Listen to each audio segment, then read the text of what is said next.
Hello, and welcome to the Old Man Orange Podcast. I'm Spencer Scott Holmes. And I'm Dave Candito. We have finally finished our tail end run of Mortal Kombat, the storyline era, I guess you would say, with this time with Mortal Kombat 1 Part 2.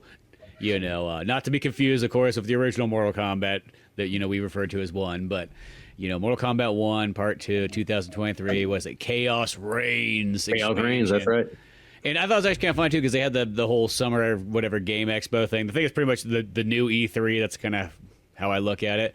Yeah. And they put up a Mortal Kombat collection, I saw, of 1, 2, 3, Ultimate 3, Gold. And 4, which I actually thought was kind of cool that 4 was in there, because 4 lots of times gets, like, kind of, like, put to the side, and, like, yeah, I haven't seen it re-released in a long time. Yeah. The only thing I could... there's just one part of me, I'm like, boy, I wish they could have put Trilogy on there, too, but... Trilogy, Deadly Alliance is actually going to be in there too. Really? I didn't see that on the list. I thought it was just the old Mortal Kombats. I saw Deadly Alliance on there. Some people are, man, this glare in here. It's the sun is going back and forth, and Missouri weather, man. Yeah, well, it's all cloudy out here today, so I don't know what the California weather's different, but yeah, I didn't see Deadly Alliance or Deception or anything. It would be weird if just one of them was on there. That's what I thought. I saw Deadly Alliance on there, and it was from the Mortal Kombat page. So I'm like, well, this has to be official. And it said more to come as well. So I don't know. You know what that might be then? Maybe they're doing the thing where they'll do a collection part 1 and then they'll do a collection part 2. Because that'd be pretty sweet. Because in collection part 2, you could put Deadly Alliance, Deception, Armageddon. And if anything, you could have...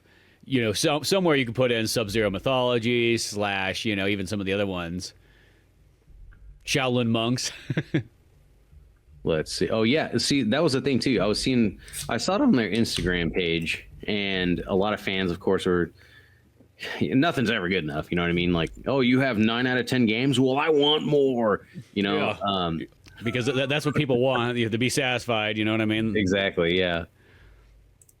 No, I don't think they say it on here. I was looking to see if they were going to say it on their. I thought I saw it on their Instagram page. It might have been on Facebook, but it was going off on all the different games, and I was like, "Oh, that's a pretty good collection there." And it's one of those things too. I feel like I would buy because I'd be really excited about it, and I play it once because I'm so terrible at it. I'd be like, "Well, at least now I have it," you know. Granted, I will say Mortal Kombat's one of those weird ones where it's like if you actually play against, like, especially 1, 2, and 3, it's the computer just gets cheap because it's just programmed to be that way. Yeah, yeah, it's not programmed to be like a fair fight, you know. So it's almost more fun to play that game with somebody else, anyways. Absolutely. You know, and that was the part I was kind of looking forward to because. You know, for a while there on Series X, or technically it was a 360 one, but it was on Series X for a moment. They had the 1, 2, and 3 collection still, and then they pulled it at some point, like they always do, you know, many years ago by now. And I was always like, man, that'd be kind of fun, you know, but put that on and play some Mortal Kombat 3 with some other people and so on. And then when I saw this there, I'm like, perfect, that's exactly what I've been wanting. But yeah, it's let's see here. I'm trying to find it still. Games in Mortal Kombat Legacy. See, it's just a good time for fighting games because not only do you get this Mortal Kombat collection coming out probably I think in the next couple months, and you got Soul Calibur 2 on the Switch too. Oh, okay. So I found out. Okay, so Mortal Kombat 2, Mortal Kombat 3, Ultimate Mortal Kombat 3, and 4, Mortal Kombat 4, and it's all the arcade version, SNES. Genesis up to Mortal Kombat 3, Game Boy up to Mortal Kombat 2, Game Gear Mortal Kombat 2 32X. Yeah. And then Mortal Kombat Advance. So that's kind of cool.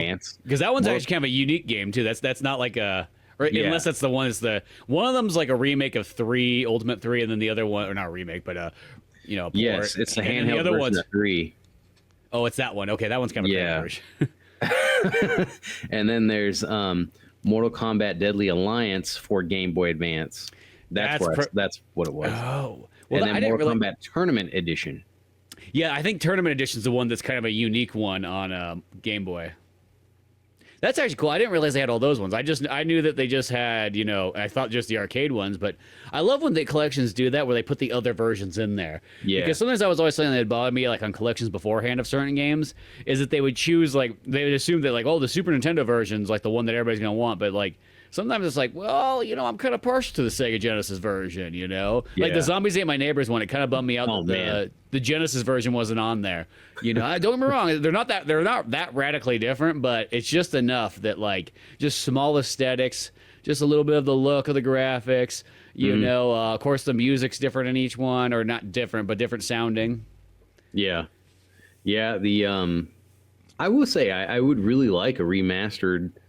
I don't even care, honestly, if it's not remastered. I just would like a port of Deadly Alliance, Deception, and Armageddon. I wanted 9 for years because I thought that I wouldn't be able to play it on my Series X, but, well, lo and behold, I was wrong. You just need a disc. No, I have it, yeah. That's just great because I love it. Obviously, it's a great game. But, no, it would be pretty cool to have those 3 PS2 titles. But yeah, I think it would be. And it's like perfect example is they had the Soul Calibur 2 GameCube version come out on the Switch 2. Dude, and that one that's runs right. so good on there. Dude, it's like smooth, it's fast. The load times are so quick you almost can't even hear the characters talk in between. Yeah, I think you can play that on the PlayStation if you have the PS Now account or PlayStation Plus, I mean. If you have like that Ultimate account, which I got and I kind of forgot I had it. I do have that too. Is Soul Calibur 2 actually on the streaming part there? I believe so. There's at least 2 of them. I know that, but I know there's a few of them. I just didn't think there was 2.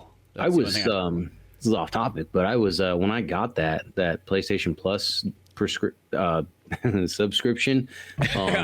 to get my PlayStation subscription in. Yeah. Yeah. When I got that, I got the Ultimate one or whatever. I was blown away by how many games are on there. Like I thought Game Pass had a lot of games, but that PlayStation Plus seems to have like so many titles. And what really impressed me was how many older titles, like real old, like PlayStation 1.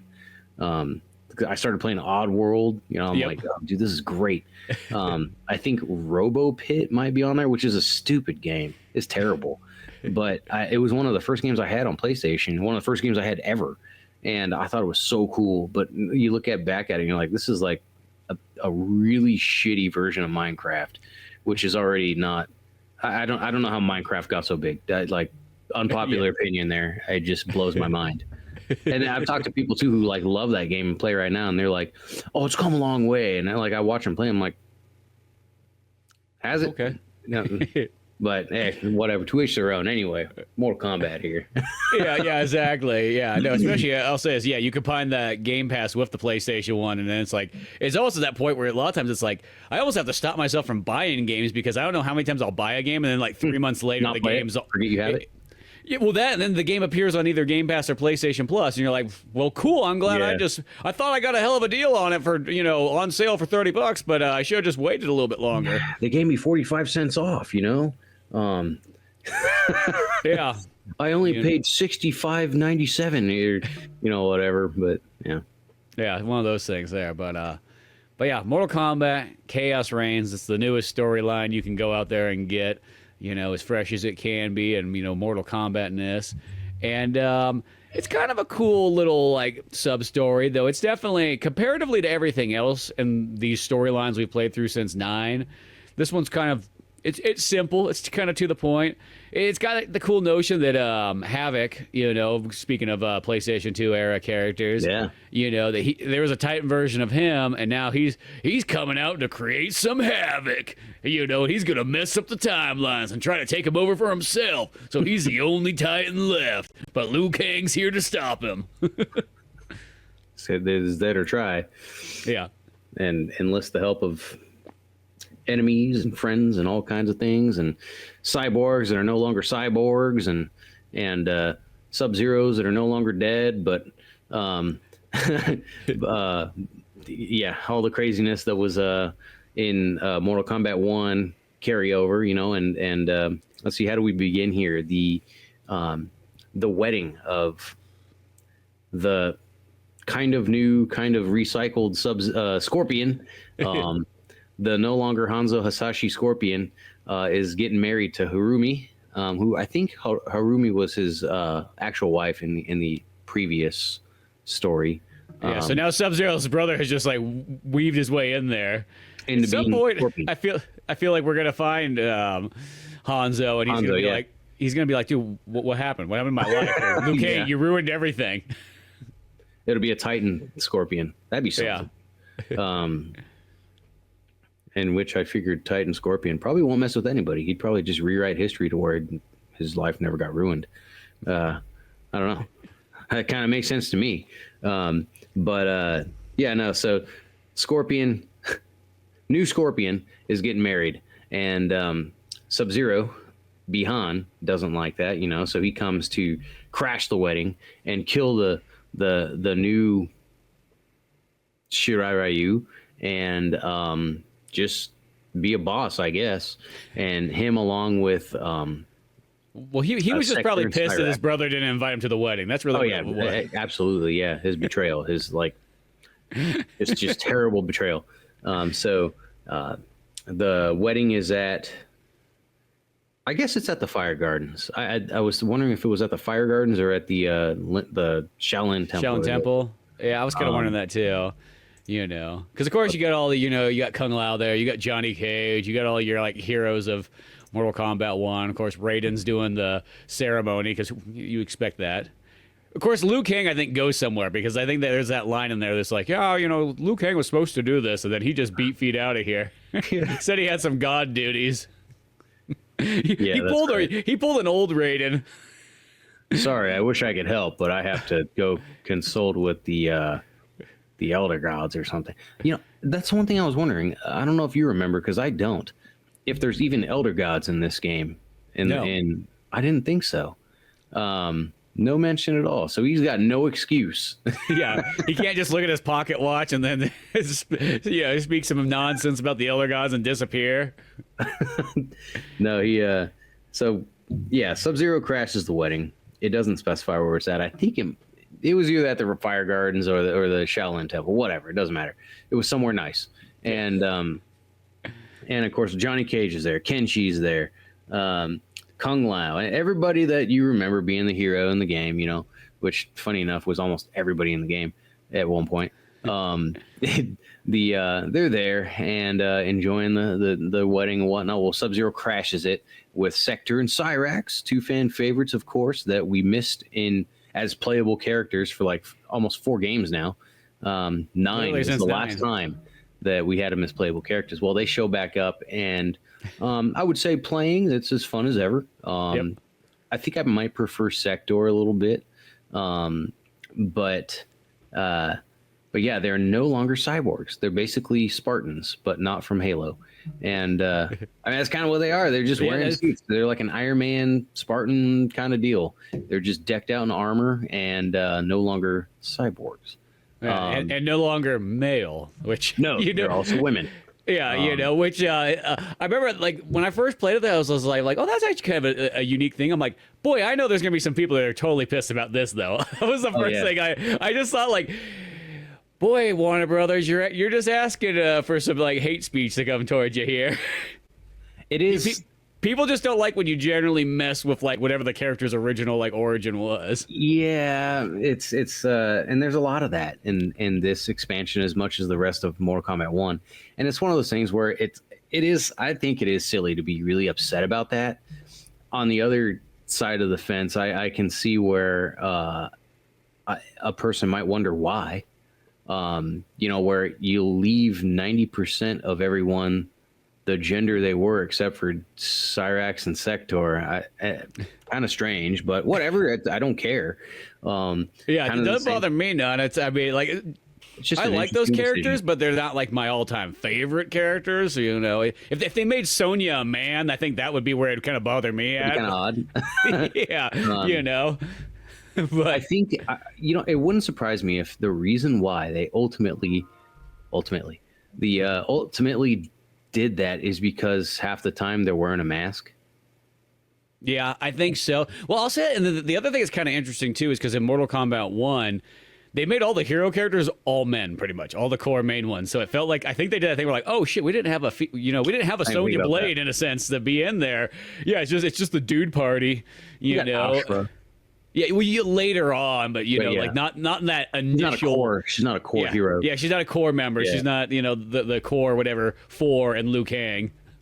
But so there's that, and of course they're Bihan's telling those two, oh yeah, he's an asshole. He betrayed us. He deserted us. So let's go kill him. And they just believe him. And they go with him. They crash the party. And then, of course, Cyrax, who is loyal not to Bihan, but to the Lin Kuei, as opposed to Sector, who's really just loyal to Bihan. Yeah. Because she's in love with him. Mm-hmm. And Cyrax is like, wait a minute. Scorpion, the Scorpion Sub-Zero, Scorpion Kuai Lang, he didn't betray you. What? And then she's like, no, I'm with Scorpion now, who of course is rightfully so. He's like, it's not that simple.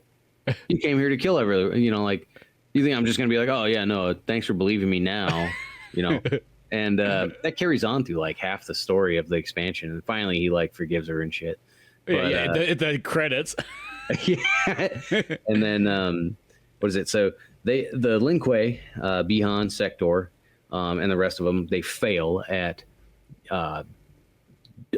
taking care of everyone, killing everybody and capturing Kuai Lang if that was their goal, whatever. They fail, and Liu Kang, I guess he shows back up and he's like, yeah, well, we're taking you to what's her name? Melina. Melina, yeah. And because Sindel's dead, of course. And we're gonna see what she wants to do with you. It's like taking her to mom, we're gonna talk to your mother about this. Yeah. Where's Melina Khan at? Yeah.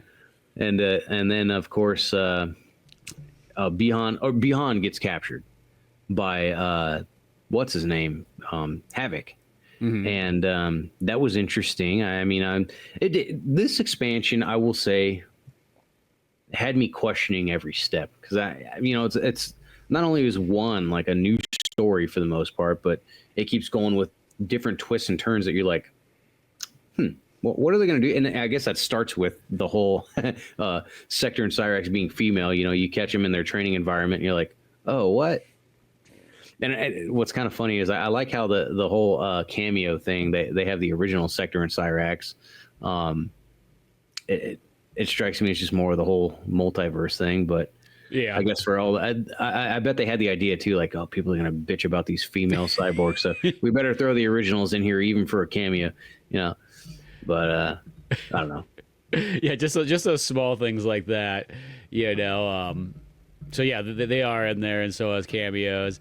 But as this sort of goes on, Sub-Zero does get captured by Havoc, and Havoc's got his whole like army, which just reminds me of like the way that it's set up is just it's the Havoc version of a character, which pretty much just makes him look like some kind of punk rock character that was kind of like a reject from like Fortnite or something like that, because they all have like that neon colored look and so on. Yep. This trying to be hip to the kids. Whenever I see that look anymore, I'm like, oh, you're trying to appeal to like the 10-year-old audience. I kind of thought the same thing when I saw those weird characters. I'm like, what is this? The I mean, you got to just not take this stuff seriously and just take it for what it is and have fun with it. Otherwise, why play? Yeah. But still, I mean, I'm just like, who's doing this? Who's making this game? And like you said in the last one, I mean, Ed Boon's still overseeing all of this, and I kind of wonder if he's just like sitting at his desk, just like, okay. Just go ahead. Like, just do it. I'm making money at this point. But that was pretty interesting there. The neon, the hair color, the hairstyle, all it is what it is. I mean, what do I have to complain about? Havoc's a guy who should be just dead. I mean, he pulls himself apart all the time and puts himself back together. He's Frankenstein and his own monster at the same time. So. Yeah, exactly. It's Havoc's world. They're supposed to all be kind of wild and crazy, Chaos control. Yeah, so you just kind of go along with it. It just gives you people to fight. Like, at the end of the day, that's all they're trying to do is, like, so you get to see that. But this is kind of the weird thing about it is, like, as the story kind of goes on and Sub-Zero's captured and they decide that, like, well, we can't have Havoc be doing this crazy Havoc stuff. You know what I mean? Like, we got to go into his world and whatnot and stop him from getting the crystals or whatever the heck he wanted to get that will change it. So he's like, Empress Melina, like, we got to align. We got to take some heroes and go in. So they choose like a ragtag group of guys, which is what? It's like Cyrax, Scorpion. Let's see. It was Cyrax, Scorpion. Yeah, Scorpion, Cyrax. Sector. Oh, yeah, and Sector, yeah. And then, Liu Kang,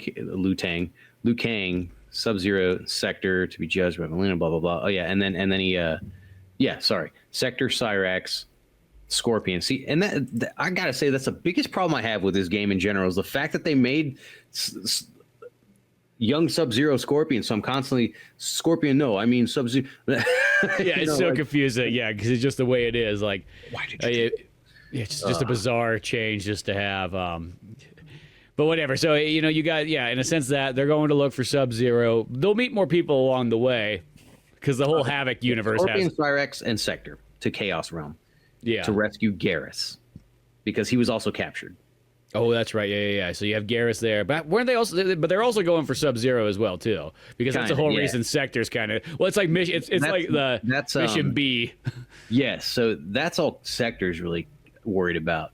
The rest of them are like, screw that guy. You're gonna go rescue Garrus, and they also need to find out like why Havoc's doing what he's doing, because he's ultimately trying to merge all the timelines and stuff and do craziness, chaos. But yeah, so they go to save Garrus and optional mission Sub-Zero, and unbeknownst to them, what's his name, Havoc is experimenting on Sub-Zero, and that is the way that we get Noob Saibot in this game, as opposed to the original version of him being turned into Noob Saibot from Quan Chi. Mm-hmm. I didn't know how I really felt about that. Honestly, ultimately, I really don't care how they do it. But I will tell you, I feel like this new Noob is like a shell of its former self, story-wise. It didn't hit as hard for me. I liked the original one quite a bit better. I shouldn't say the original Noob, because the original Noob is just a freaking sprite that's black instead of colorful, that has no story. It's kind of funny. Noob didn't have any background or story whatsoever all the way, I think, up until Deadly Alliance. Yeah, I think so. And then he became Noob Smoke. But they find out, he's been experimenting on Havoc experimented on Sub-Zero. He's no longer Sub-Zero now. He's Noob Saibot, and still mad. I mean, he's still a jerk. That didn't really change. He's just a little bit more mad now and spooky. And Garrus is also they were messing with him and stuff and trying to get the Kami Dogu to that you hear of in the former games. I think they were messing with something else too, other than the Kami Dogu. Well, there's those six crystals or whatever the heck that Havoc eventually wants to get, so he can jam in his body and combine with the Kami Dogu or whatever. And they were also allied with World War II Johnny Cage, which I'll say is like, it's kind of a cool, just like almost like if that was just a variant costume, you're like, that's kind of cool. The weirdest thing about that Johnny Cage thing though is there's no other characters that fit that mold of like the weird. He's just there for no reason. Because somebody thought it'd be cool to see Johnny Cage in the World War II version. Like, that's all it feels like. It has like no real story tie. There's no other World War II characters or anything like that. So it's kind of like, I will say that's one of those ones where I like the idea of it, but it's like, it feels like something like. But also, what were you thinking? Was this an afterthought? Totally unfleshed out.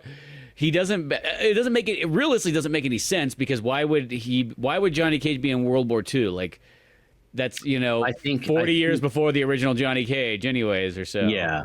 I think the only explanation to that is it's Chaos Realm. So everything is chaos and nothing makes sense, and nothing is right, but nothing's right, nothing's exactly wrong, but it's all just strange and chaotic.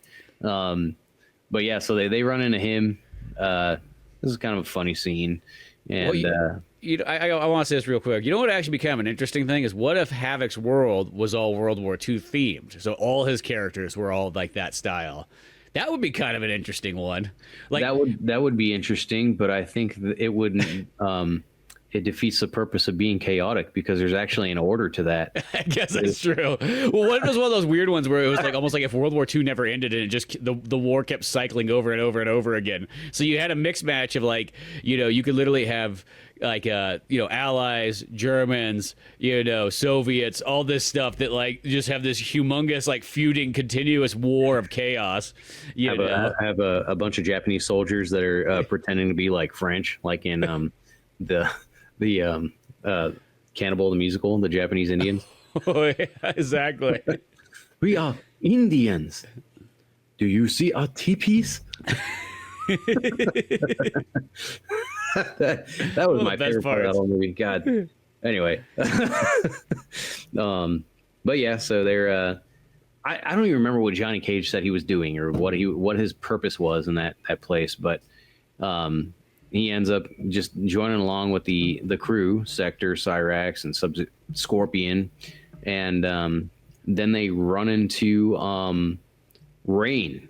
Yeah, Rain and Tanya, if I'm not correct. Yeah, and they're married, and they were kind of like the previous like emperor and empress of this Havoc realm, and then they got dethroned, and so they're pissed about being dethroned, just like anybody probably would be. And then yeah, exactly.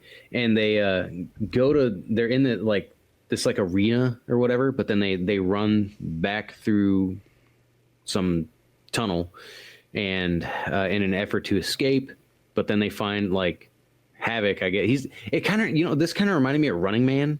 Yeah, it's actually a lot like that. They're all watching him like on TV on like big screens, and they just needed Arnold Schwarzenegger. That's all they needed. But which they literally have in this game. They literally have Arnold Schwarzenegger in this video game. Yeah, perfect opportunity. Why they didn't have him in there is beyond me. But oh wait, is Arnold in this game or? Conan the Barbarian. That's right. I kept thinking Terminator, but previous. No, you got the T-1000, but a little bit late to the party, I guess. Yeah. But yeah, so they're running through these tunnels trying to find an exit. Havoc's watching them the whole time, and he's just saying like, "Ha ha ha! You'll never escape. It just gets deeper and deeper and deeper into chaos." And of course, that's when people start getting picked off one by one. It's kind of like it's like an action horror movie, like where everybody's just you think they're going to survive and they don't, and somebody's going to live and it's not going to be who you think or whatever. But anyway, so Rain gets smashed to bits. In a horrible death. Yeah, because they're literally going through some like Indiana Jones all these traps, deep temple traps, and all kinds of stuff, and the walls start to close in, and Rain's there holding it, and the only way to get, I think it's Sector and Tanya through, he has to make the sacrifice, Mm-hmm. And then they have yet to actually meet Noob. I just forgot. So they still have the idea. Noob comes a little bit later, yeah, and they meet what I thought was interesting. I always like the throwbacks. Sometimes they're cheap, sometimes they're really cool. Either way, I like them. I like the dedication to preserving, the series as a whole. And they brought in one of the dragons from Armageddon. Yes, the Orin, and he helps them in a very similar fashion to how he helped Taven, the original.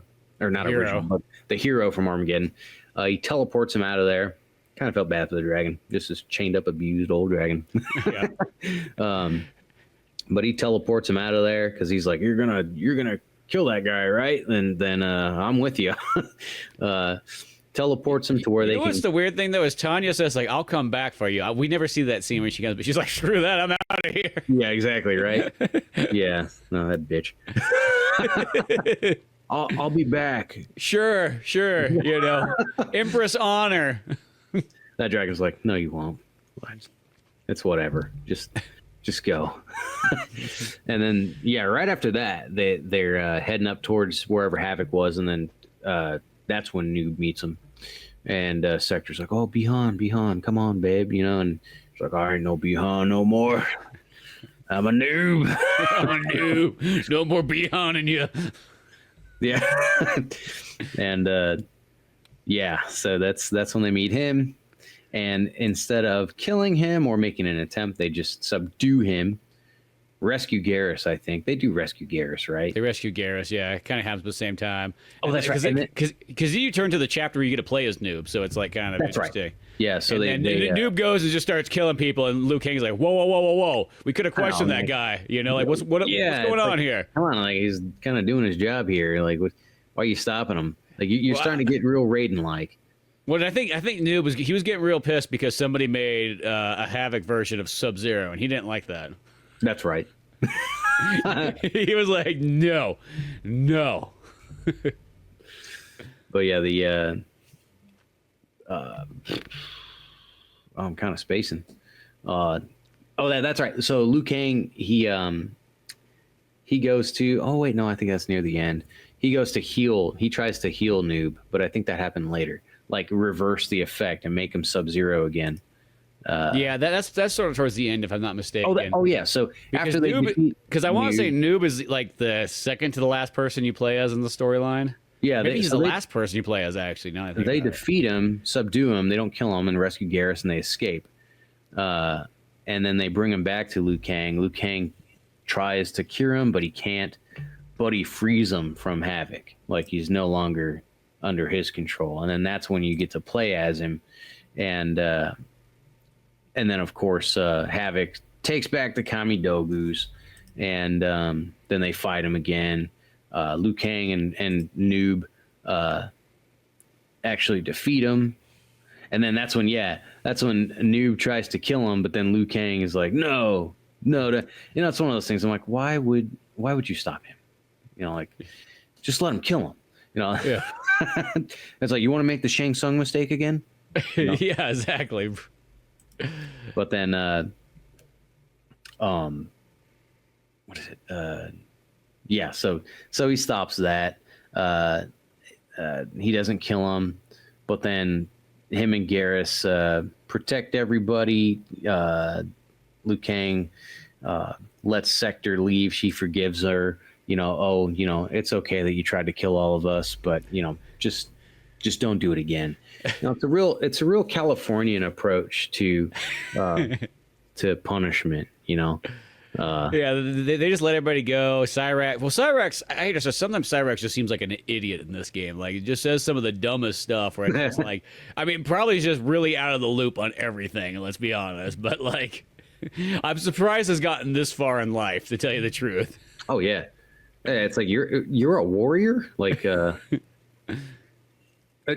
Cyrax in this game strikes me as more of like, she should be using that suit to like do really good labor, be a tradesman, instead of a fighter. Not really. Yeah, not really. Just sort of. There was an opening for a job, and she happened to be the only one there, and I think that's how she got it. Where Sector seems like she's been really like looking forward to this. She's been training her whole life for this job. She knows what's kind of going on, even though they're still confused by Bihan. But what I've always appreciated about Sector and Cyrax, at least since Mortal Kombat 9, because I don't think you ever see like human versions of them before Mortal Kombat 9. Yeah, they're always just robot. Yeah. I thought it was interesting that one of them was Cyrax, was a black dude who I'm assuming is of like either, I don't know, he's not from the US, I know that by his accent, but a black dude from somewhere else, and then Sector being, I guess, an Asian of some sort. Oh, he's the son of the Grandmaster, that's right. Yeah. And and then Smoke, his name is Tomas, Tomas, which I think is Spanish. The Lin Kuei, at first I thought the Lin Kuei was all Chinese guys, and then of course they're not. They're very open Chinese people. Yeah, which is not accurate. No. And, Bruce Lee was the first open Chinese person to be like, "Hey, let's train some outsiders," and then they're literally sent in guys to be like, "Yo, Bruce, you got to stop this. What the hell are you doing teaching him this? This is the one thing we got that's us." Like, you idiot, you know. But I thought that was kind of cool, and I thought it was kind of funny though. In Mortal Kombat 10, the way they made Sub-Zero in Mortal Kombat 10 was pretty hilarious. Like, he's like a white dude, and then like, yeah, because he's voiced by Steve Bloom, who does Spike on Cowboy Bebop. I thought that's the weird. Yeah, it's weird because people will jump. Like, let's be honest. If this was a live action movie and you made Sub-Zero a Chinese man played by a white guy, I feel people would be like, "What? Cultural appropriation?"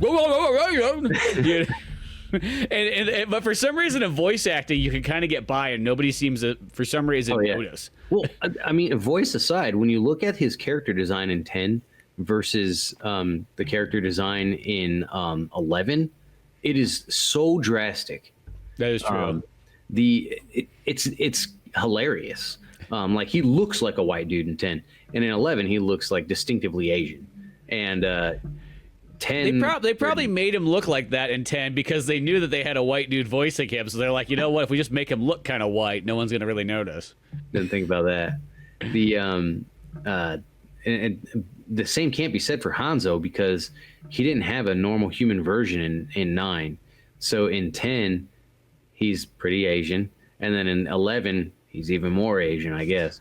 But now in 1, Hanzo's in 1 now he's Chinese. He went from being Japanese to Chinese. Hanzo's nothing. Oh yeah, Hanzo's don't nothing. Exist. Yeah. But yeah, then after they kill, he's just bartending some sake somewhere that Liu Kang just left him at. My gosh, or he's probably just like some inanimate object now. Like, now Hanzo Hasashi is now Sento, and he doesn't even know it. But he's Goro's toenails. I don't know. Who knows? But yeah. So going back, they defeat Havoc and whatnot. Liu Kang puts Bi-Han in like a coffin and talking about like, "Oh, I'm gonna, he'll be here just resting and whatever." And then lets Sector go and says like, "Don't mess up." And Cyrax, Scorpion, now makes her. I think he makes her the Grand Master of Shirai Ryu. If I'm not. Yeah. No.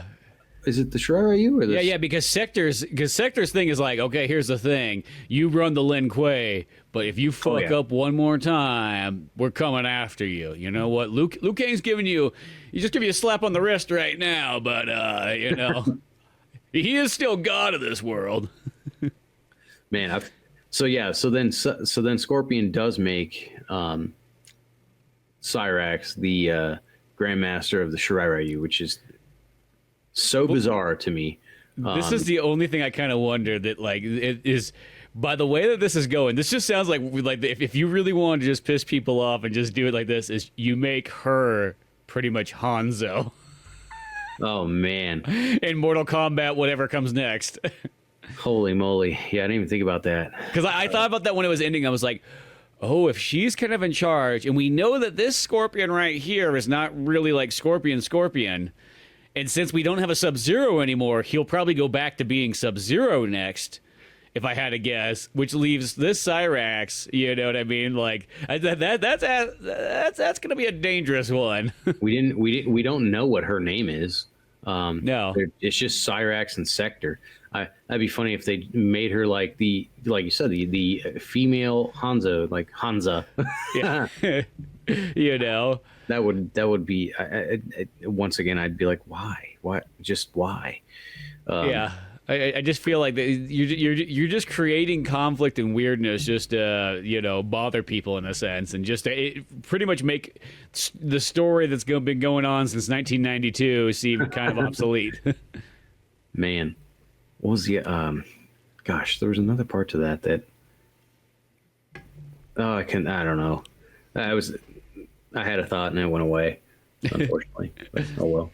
Yeah, it was a very peculiar ending, that's for sure. I think this one was a little shorter than Aftermath.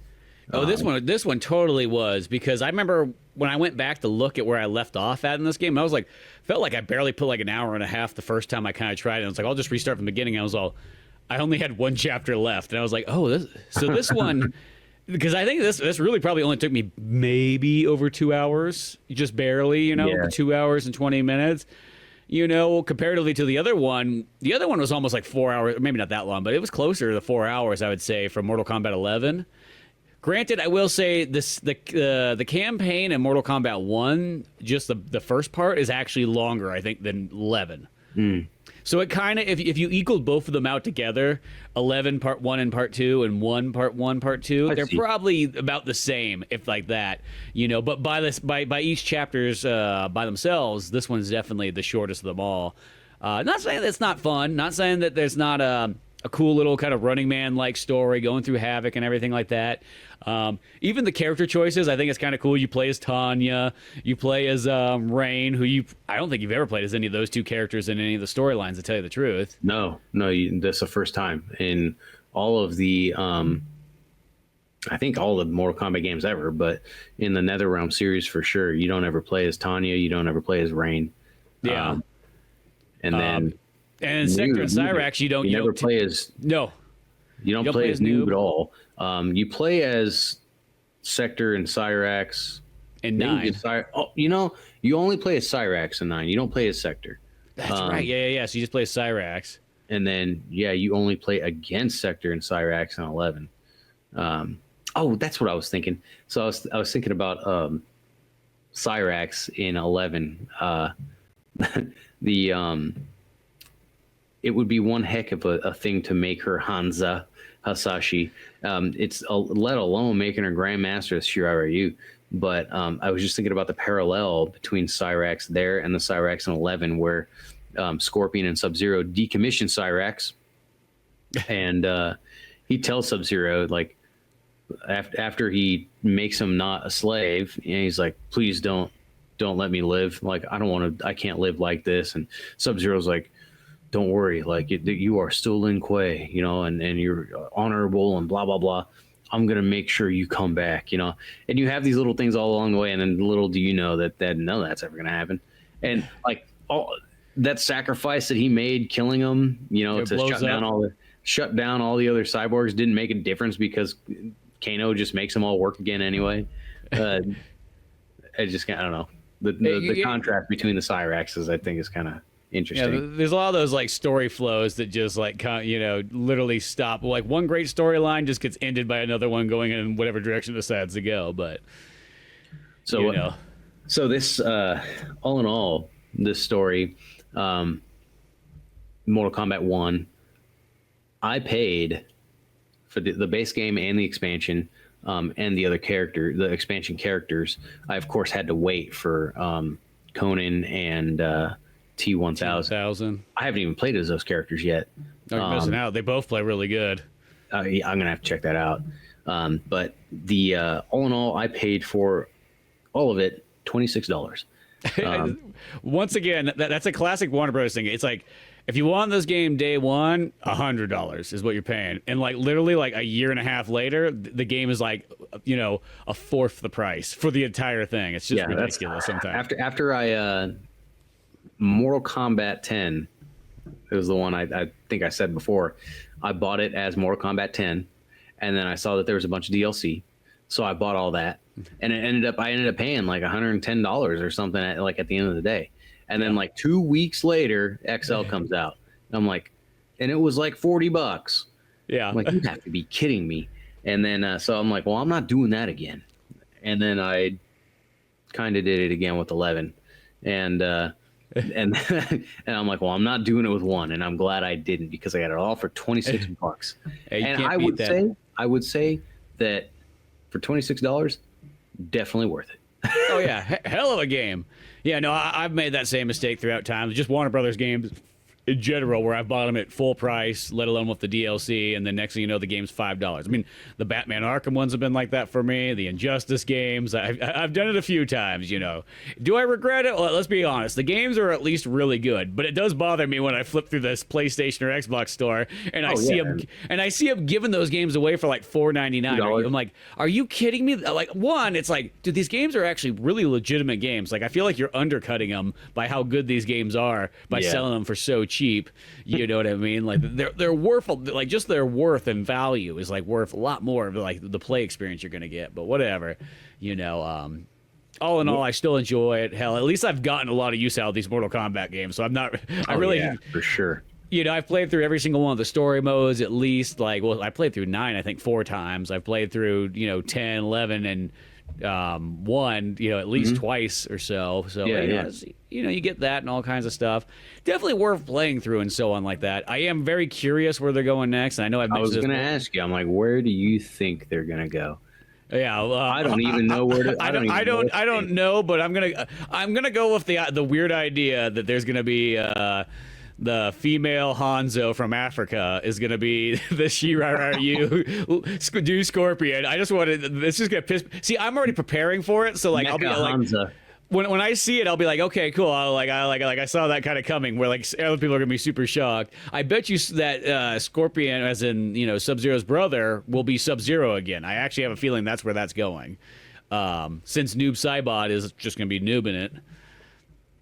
Yeah. Everything else, if anything, I don't care about like almost being really wacky the storyline. Just don't put any more stupid time travel, interdimensional. Oh, God. Just keep the story locked. 100% agree. It's like just. Like what's done has been done. No more time travel. Just make a new universe or a new realm. Well, I don't care, and just keep it that way. Whoever dies dies. Yep. Resurrect them with magic, if we will, but no more time travel. It just come on. Everybody's got to be sick of that crap. I'm trying to wonder who's going to be in this next one, and I'm thinking. Onaga, maybe. Maybe Onaga. Maybe Blaze. Maybe. See, I think Kano's dead.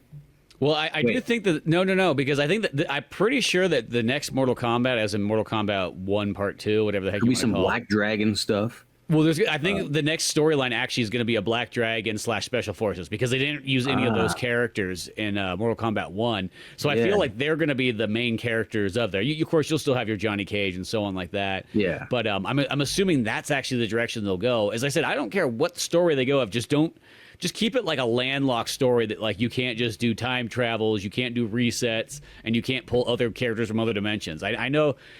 We have over 100+ Mortal Kombat characters. You can literally kill off half of them in like the next trilogy, and you still have so many to pick from. Well, okay. So, who do you think, if you could choose 5 characters, if you have to narrow it down to 3 guest characters, who would you want to see in the next Mortal Kombat? Guest characters, as in the ones like Conan and T-1000, yes. that style. See, and this is another one too. I know we've mentioned before. I'd love to see it just stick with a theme. Like because they're always just so random. Like they don't really make any logical sense. Yeah, I know. But at this point, let's see. What would be kind of a cool one? Trying to think of like certain action movies that they've done or they haven't done yet that would be kind of neat to see in there. I'd have to think for a second of which ones I would totally like to see. It would actually be kind of cool to see some like martial arts type stuff, but I'm not too sure what you would have in there. But if you had like almost if you took like it sounds weird, but like I know he would not do it because Mortal Kombat's probably too violent. But if you had like a Jackie Chan character, but you made him like if Jackie Chan was a Mortal Kombat character, so you gave him powers and all kinds of stuff like that, that would be kind of badass. Like the Monkey King, or not Monkey King, but Forbidden Kingdom, the character that Jackie Chan played. Oh yeah, him and Jet Li in that one. That would be kind of cool. Like kind of like his Drunken Master character actually, but just maybe amped him up so he'd be Mortal Kombat status. He'd be kind of like a more normal Bo' Rai Cho. Yeah, but that would be kind of cool. But I think stuff like that. But I'd like them to stick with a theme. What characters do you have in mind? If I was going for a theme, I would keep it. I kind of think it'd be cool to do martial arts too. I think it'd be awesome, even though one of the characters is based off him. You might know where I'm going with this, but Frank Do from Frank. I don't know if his last name's Do or Ducks from Bloodsport. Yes, Jean-Claude Van Damme. Yeah, that'd be cool. And that would actually be cool because that's the total original inspiration for Mortal Kombat. So if you started with that, him, because all the characters have their different dialogues. When they go to fight each other, I could see them doing some real funny dialogues between Frank Dukes, whatever's, and Johnny Cage.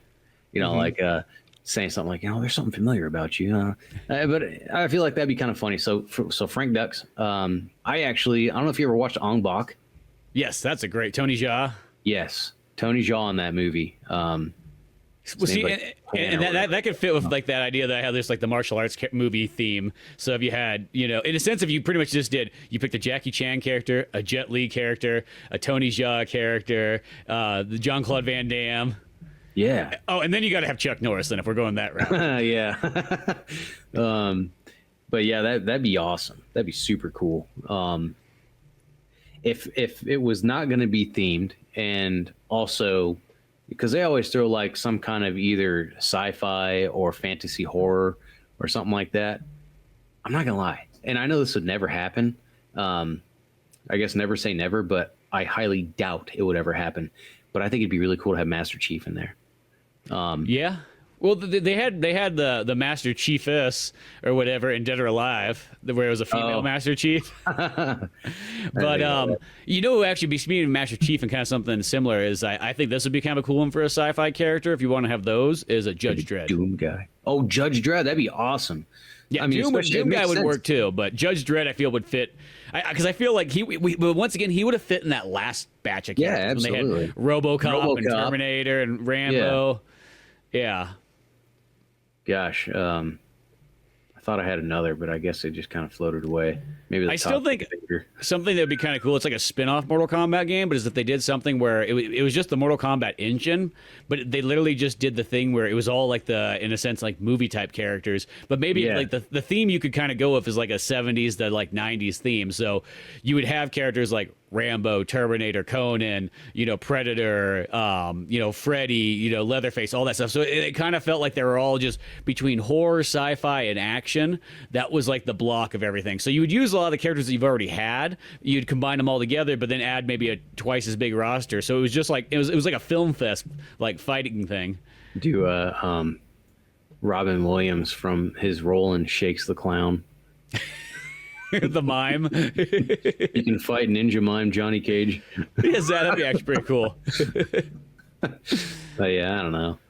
I don't know. I'm always looking forward to see what their guest characters are going to be, and sometimes I'm a little disappointed. Sometimes not. But I don't know if you ever watched The Boys. No, I have the omnibus of the comic, but I've never got around to reading it. I haven't read the comics. I want to. But one day we started watching it because we weren't doing anything else. That's a great show, I think. A lot of people, there's mixed reviews because it's not 100% faithful to the comics. What is? As a show, yeah, exactly. As a show, I think it's pretty fantastic and terrible sometimes. But it's freaking hilarious. It's dark comedy, action-packed, good show, in my opinion. And I do like Homelander as a character. In Mortal Kombat, I don't like playing as him. It's just one of those things where I know that if I kept playing and I'd really get a feel for him. But if I don't like a character right away as I'm playing, I don't care to keep going. I love how Raiden has such a nice flow in this game. Raiden and Kung Lao both, but I really prefer Raiden. It's almost like they gave the guy redemption from the previous titles of being an idiot. But I really love playing as him. It's a very, like you were saying, actually, very martial arts-esque way of playing. Like that first half, I want to say, of the game itself was very more martial arts oriented, not war, special forces. There's a little magic here and there, but I mean, very just fighting, Tekken like. Yeah. But I don't know. Yeah. And I think that's why I think the next one, story wise, though, will lead into the Special Forces characters, fantastic kind of things. Yeah, maybe more fan, but they actually might just lean more kind of like military with that next one, if they want to change it up a bit and just kind of give it like that being more of its theme, where it's just like, you know, Kano, like the Kano and like really take that Kano and Sonya storyline and just make that like almost that'd be really cool. Make that the main part, like Kano's the main villain. It seems like they'd have done more with that by now. It's this big thing. Like if you know who Sonya is, you know who Kano is.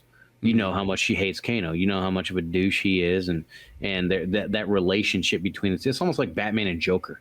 You know what's? I'm kind of surprised that Batman hasn't been in Mortal Kombat by this point. Other than Mortal Kombat versus DC. Yeah.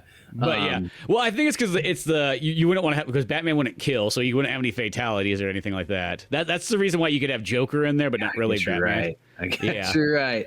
Dang, I didn't think about that. I mean, because that's sort of why they had they had John Cena in this one or whatever as the what's his name, the Peacemaker. Yeah, Peacemaker. Which is another show I have not watched, so I'm not familiar with this character. I don't mind playing with Peacemaker. I think he's okay. The Ghostface seems like a fun character. I've played with him a few times. I think he's a stupid character. Stupid choice, but yeah, I get why. It's one of those things. It's kind of like how a lot of people love the way that Ghost, the band, looks, but they don't like the music. It's kind of the way I am with Sleep Token. I think they're terrible. I know Laura loves them. She was telling me that the other day. I could not. I don't understand that at all. I tried several songs, and I'm like, dude, this guy's just annoying the hell out of me. It's terrible. I think it's just me. Like, what the crap is this? But anyway, but yeah, Ghostface, awesome look for a character. Very simple but effective, and but the idea, once again, man, it's a teenager with a big knife fighting freaking noob Cybot, fighting Havoc. Are you kidding me? But yeah, whatever. Yeah, whatever. I think that's it, right? So you got in this one, Ghostface, John Cena, Homelander, Omni-Man. So Omni-Man's another interesting one. I haven't given him too much of a try. I played with him once, and I thought he was neat enough. I like him a little bit more than Homelander, but I guess that was the thing about this game and their guest character choices. I feel like Peacemaker and Omni-Man and Homelander visually, they blend to me. So it's kind of it doesn't seem diverse enough. But I know a lot of people that know The Boys and know Invincible. It's two characters that a lot of fans would love to see fight. So maybe that's what they were thinking when they made this game too. Have you watched Invincible at all? No. I've watched, I think, 2 episodes of the first season. And not because I didn't like it, just because I get into the habit of watching like 10 things at once. And I don't like doing that because then I never finish anything. That's why I'm a season and a half away from finishing King of the Hill. That one I have finished, so because but yeah, that's how I kind of like. It's like TV wise, I'm like one of those ones like. If it comes like I love movies, but it's one of those ones like TV. It's got to be something that I really want to watch, or else I'm not gonna. The commitment's such a high one that it's like. I only got so much time, so it's like one of those ones. Like it's got to be something that I really want to check out, And a lot of times there's enough older shows and animes that I could watch that'd be like that will take my time anyways if I want to watch a show. Yeah, not saying anything against some of those ones. They look interesting. I'm like, well, they're probably cool. I bet you if you sat down and watched it, you would really enjoy it. But yeah, and now we got to watch Mortal Kombat. We'll see. Now we're getting up there. We Mortal Kombat, and. Annihilation, right? Annihilation, yeah. Then there's, of course, I think a couple different TV series. I think one of them was a web series. Well, there's that one. I have both of those ones, but then we also have the old Mortal Kombat, the original animated. Technically, the very first movie, realistically, it came out before even the live action one. Oh, wow. I didn't know that. So we have that one. Yeah, there's those, I have both those web series ones. They're called Legacy 1 and 2. Yes. They're not bad. They're not great, but I wouldn't mind watching them again anyways, just to see. Like, I've never seen them. Yeah, there's some stuff in there where you're like, oh, that's pretty cool. And they do bring some people back. Like, they have Shang Tsung, of course, the actor in there and so on like that. I think a couple others. And some of them are neat, and then some of them just kind of feel like, okay. It's like a TV show. There's also, there's the Mortal Kombat 90s show. I think it's Conquest. Yes. Which that one actually is kind of fun. It's definitely of its time period. It has that similar vibe of like Xena and Hercules. But, oh yeah. You know, not nearly as good as those two. Show, but I think. Well, it's kind of it's live action, so it's more. You know, it feels like it would play like after a WCW or something like that. Like it kind of feels in like that kind of ballpark. There is a cartoon show though. That might be what you're thinking of. Defenders of the Realm. Yes, that's the cartoon. I actually wouldn't mind watching that one because I never really did get to see that back in the day. Because I think a lot of times when it comes down to cartoons back in the olden days, like if you had a channel, you saw it. But there's some things that's like if it wasn't on a channel that you know whatever TV you had, you just never saw them. And I never saw that one. There's only one season, 13 episodes. Yeah, so we might have to do that one too. That'd be fun. It's 8 or 9 characters here: Raiden, Sonya, Jax, Sub-Zero, Katana, Curtis, Stryker, Nightwolf, and Liu Kang. So that tells me it's made right at Mortal Kombat 3. Yeah. Yep. Let's see. The episode plots themselves shared little relation to any of the other games that based on the MK3 and Ultimate Mortal Kombat 3 characters.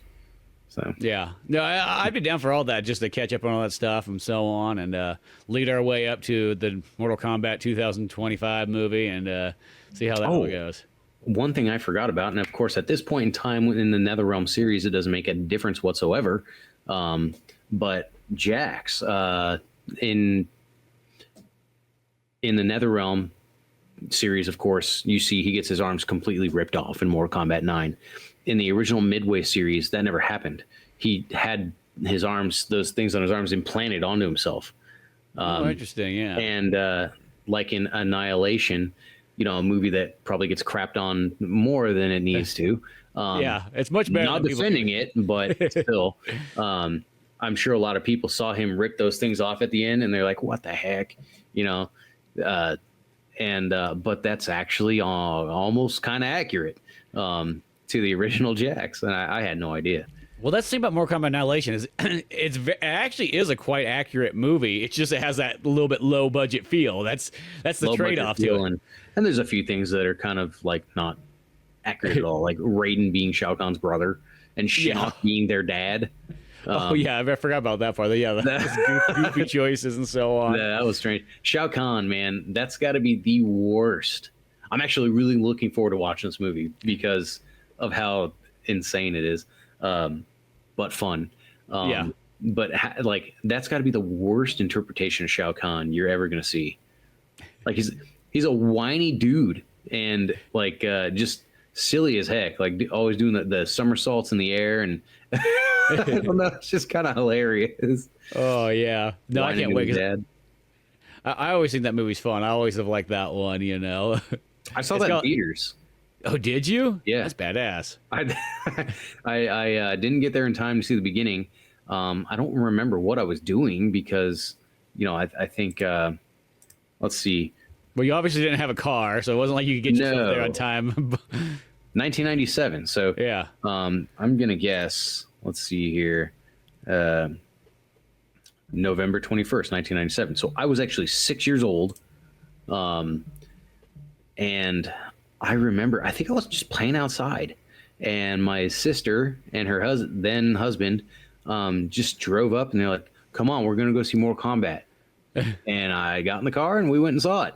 We got there late. I think I had gotten there right before Liu Kang and Kitana meet Scorpion, and where he throws up all of his 6 speared kunai spear, whatever, and onto that ledge in the cave, and then Sub-Zero Kuai Lang saves them, and blah blah blah. And and through the whole movie I watched it, and that was the first time I saw Baraka outside of Mortal Kombat 2. And what's funny is I never played Mortal Kombat 1 until like years later in life. Oh, sorry. Not Mortal Kombat 1. The original Mortal Kombat. Mortal Kombat. And so I actually played Mortal Kombat 2. That was the first Mortal Kombat I ever played. And because of that, I thought that was the first Mortal Kombat. I played it on SNES, and I thought that was it. So I like the characters Jax and Kung Lao, Baraka, Melina, Katana. I thought they were original characters from the first game. And then, like, I don't know, a few years later, I'm playing Mortal Kombat on Sega Genesis with a kid I knew across the street. And I'm like, I'm thinking that this was Mortal Kombat 2. And I'm like, why aren't the other characters in this? And I'm thinking this game isn't as good as the first one. And they're like, no, that you played Mortal Kombat 2, blah, blah, blah. And I'm like, where's Baraka? That's Mortal Kombat 2. I'm like, no, it's not. And of course I was corrected. But so seeing Baraka on screen as a kid, I thought it was terrifying. And then, of course, I watched it again later on. I'm like, that's the goofiest costume I've ever seen. It's just a rubber mask that doesn't move. But we'll save that, I guess, the rest of that for when we actually watch that. But yeah, I think so. Fun to touch on. But yeah, no, more Mortal Kombat good times coming ahead for sure. We got all kinds of fun stuff to go through. But yeah, beyond all that good time stuff, you can go to YouTube and Spotify to find more of the Old Man Orange podcast. Till then, I'm Spencer Scott Holmes. And I'm Dave Candito. And we'll see you some other time.